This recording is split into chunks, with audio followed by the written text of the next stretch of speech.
you might stop seeing them on the shelves of BC liquor stores as the province looks at possible responses to Trump's tariff threats. And I think everyone else should do the same thing. Start supporting companies that make whiskey here by Ontario people. I don't buy anything American. I don't go to the States anymore. In a statement, Ontario's finance minister's office says until tariffs are completely removed, U.S. alcohol will remain off the shelves. Ontario's government-run liquor stores controlled nearly $1 billion in annual American alcohol sales, wine, beer and spirits, from 35 U.S. states. Ontario said it sold $965 million worth of alcohol annually. Over 3,600 products. In a single policy decision, all of it was pulled from shelves. By Ontario. It was a viral moment like no other. The Premier of Ontario pouring out a bottle of booze and threatening a provincial boycott, all over a company's decision to close a Crown Royal bottling facility near Windsor. Every bar and restaurant in the province lost access to. Now, the US government has formally called it out.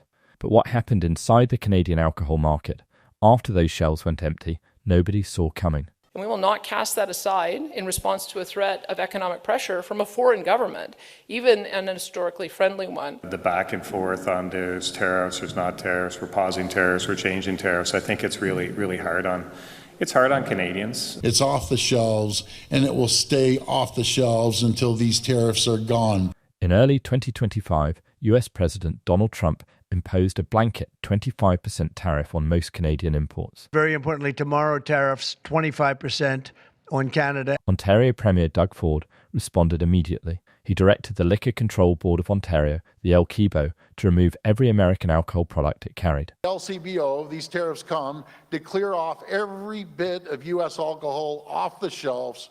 Let's start promoting more Ontario-made wines and the vodkas and spirits. The LCBO had annual US alcohol sales of up to $965 million. All of it was gone within days. British Columbia moved in parallel. Government-run liquor stores began pulling what officials described as red state American alcohol brands from shelves almost immediately after Ontario's announcement. Shelves that once held Jack Daniels were left empty, replaced with signs reading "Buy Canadian." Our decision not to purchase American alcohol would definitely send a message. Manitoba disposed of nearly $30,000 worth of U.S. booze after pulling all American-made products off the shelves. Other provinces followed. Atlantic Canada, Quebec, Manitoba, and the Territories all implemented bans. This means that we are going to be taking $80 million out of the U.S. economy. As of April 2026, provinces covering the majority of Canada's population still have American alcohol off their shelves, but this is where the situation becomes more complicated. The scale of the ban is significant. The LCBO alone listed more than 3,600 American products from 35 US states. Its annual US alcohol sales reached up to $965 million. That is not a national figure. That is one province. The US Trade Representative's annual report, published in late March 2026, formally characterized the provincial liquor board restrictions as market access barriers that greatly hamper exports of US wine, beer and spirits to Canada. The report called for their removal. The broader trade picture reflects the damage.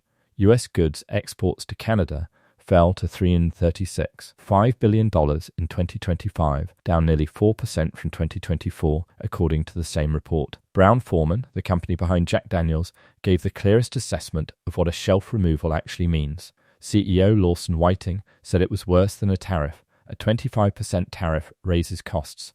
A shelf removal eliminates access. There is no workaround. There is no alternative distribution channel.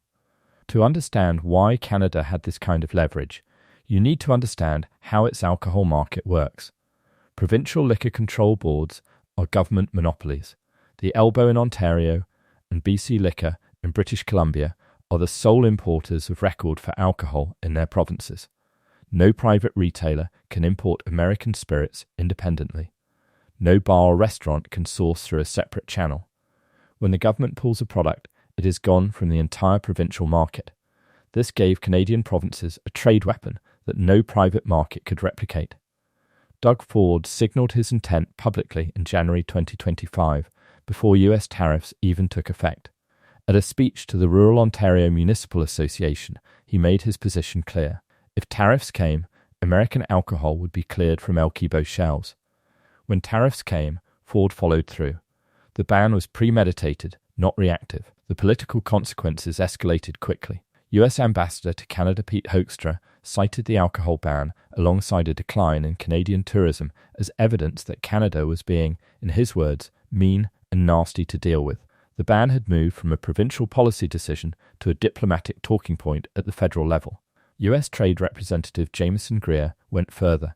He listed lifting the provincial alcohol bans as one of the conditions Canada must address in order to extend the Canada-US-Mexico agreement. The CUSMA Joint Review is scheduled for July 1, 2026. Ontario Finance Minister Peter Bethlenfalvy's response was direct. American alcohol will remain off El Quibo shelves until tariffs are completely removed. The two positions are structurally incompatible. Washington wants the bans lifted before or during negotiations. Ontario has tied removal to the final outcome of those negotiations. One side has to move first. Neither has. But the data reveals something more surprising. The shelf space left by American brands did not stay empty. Canadian craft producers moved in, and the growth numbers are unlike anything the domestic industry had seen before. Ontario VQA wine sales jumped 58% in 2025. Overall, provincially produced alcohol sales rose 20%. The ban had not just removed American competition. It had redirected nearly $1 billion in consumer spending toward Canadian producers. Maverick Distillery in Oakville, Ontario, reported vodka sales up 100% and whiskey sales up 300% at the El Quibo. The company is now moving to a larger facility and actively hiring. To fill the specific gap left by American bourbon, they developed a Canadian whiskey and Kentucky bourbon blend using barrels already in their warehouse, a product built directly around the ban. Odd Society Spirits in Vancouver introduced a strawberry gin made with BC-grown fruit, leaning explicitly into Buy Canadian consumer sentiment. Across Canada, craft producers are entering new categories, expanding capacity, and posting job openings, all because American competition was legislated off the shelves. This creates a structural problem for US producers that outlasts the ban itself. The longer Canadian shelves stay empty of American products, the more consumers build loyalty to domestic brands. That market share does not automatically return when the ban lifts. There is also a detail that received almost no coverage. The El Quibo sent letters to US alcohol suppliers, later obtained through a Freedom of Information request, informing them that their access to the Canadian market depended on tariff removal. The letter told American suppliers directly to speak with their own members of Congress about the impact on their businesses. That is not a trade restriction. That is a government agency in one country directing corporate lobbying in another. Canada used a structural feature of its alcohol market, government monopoly control of imports, as a precision trade weapon. The US had no equivalent lever to pull in response. The craft distillery boom has created a new political constituency inside Canada that now has a financial interest in the ban continuing. That constituency did not exist before the trade war. It does now. With the CUSMA review 90 days away and neither side showing any movement, the question is no longer just whether tariffs get removed. It is whether Canadian shelves ever look the same again.